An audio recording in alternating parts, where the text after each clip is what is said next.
We are here with you again for our Proverbs, and today is the 7th of November.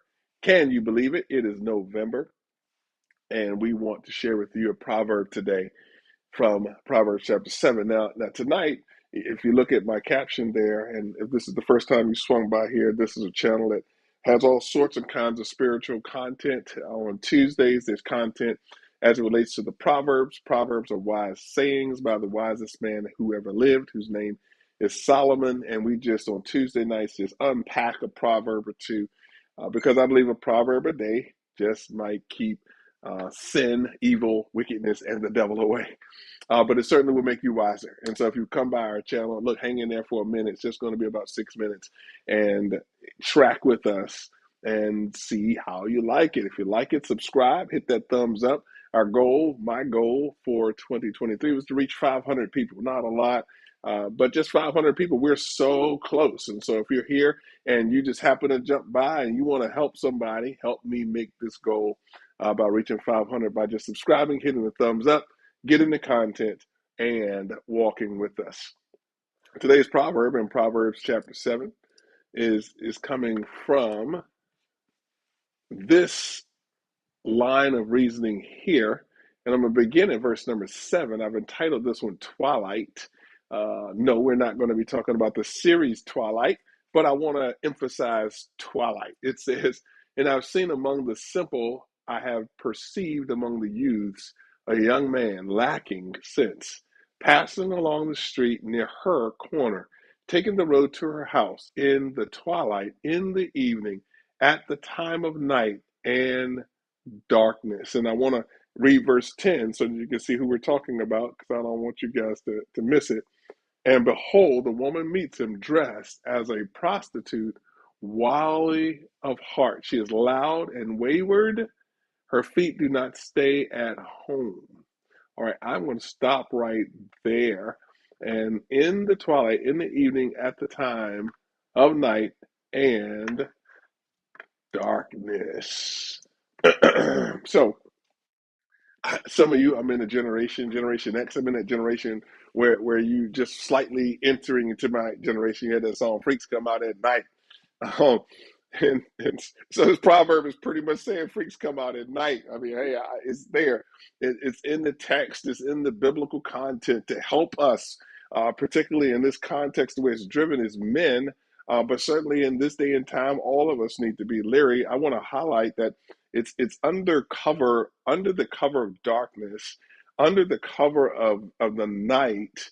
That's when shady things happen. That's when things happen that shouldn't. So this guy comes to her house at twilight. The sun is going down. It's beginning to be night. It's dark under the cover of night. He goes in. And you got to read Proverbs chapter 7, because the Bible, it's not shying away from sexual promiscuity, from the consequences and things that come with pursuing sexual activity outside of the God ordained context. The God ordained context is marriage. God invented marriage, not the world.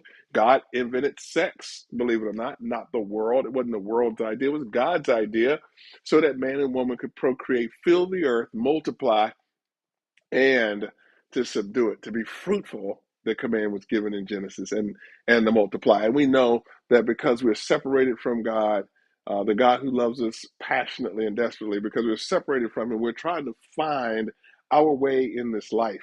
We're trying to find love. We're trying to figure it out. And so often we're looking for love in all the wrong places. And some of those cliches, they just do make sense, and they're right. And so as it says here, that like these people come out at night, excuse me, these people come out at night because they don't want to be under when there's light, when everything is disclosed, and this is okay to do. It's like, no, I'm going to sneak in and I'm going to sneak out and I'm going to enjoy something and walk away. But there are deadly consequences that come with this. So if you're a young man or a young woman and you're listening to me, or you're an old man or old woman that still hadn't figured it out, listen to me. Listen to me. There are severe consequences when we are sexually involved outside of the context God ordained. There are so many consequences. I'm not just talking about diseases, right? I'm talking about emotional disease, right? I'm talking about broken and shattered hearts.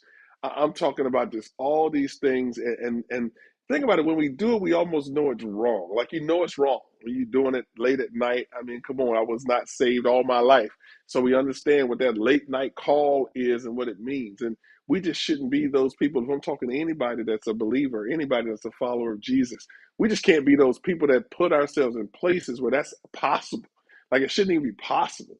It shouldn't be possible for anyone to look at us and say, "Wow, that believer you got right there, she's wild for the night." Like she, you don't. That shouldn't happen because you belong to Christ. If you're a female, and if you're a man, it shouldn't have, "Hey, there's a dog in heat." You know what I mean? Like where are my dogs at? Like they should be locked up, right? They should be on a leash at least, and so that they don't fall for these things. But the Proverbs is being very, very clear, very careful. And in Proverbs 5, it talks about the wife of your youth and preparing yourself for marriage. And that's the best idea. Chapter 6, it talks about jealousy and what happens when adultery breaks into the home. In chapter 7, right here is looking at, hey, under the guise of this darkness, we do these sinful and sensual things that always have consequences. So look, so the wisdom of the day is keep the lights on. Keep the lights on. Do things in the light. Do things in the present. Always keep the light on. Keep the light around you and make sure that everything you're doing makes sense because every action has a reaction. Everything has a consequence. And I want you to be healthy, wealthy, and wise. And the only way we're going to do that is to continue to seek wisdom and not just be hearers, but doers also. So this is Pastor P thanking you for just a moment to be able to share with you these words from Proverbs chapter 7, these verses that I shared with you. Watch out for what happens at Twilight. It's not just vampires and werewolves that are popping off at Twilight, but it's people that are most likely up to no good. So may the Lord bless you, may He keep you, may He smile upon you, and may He give you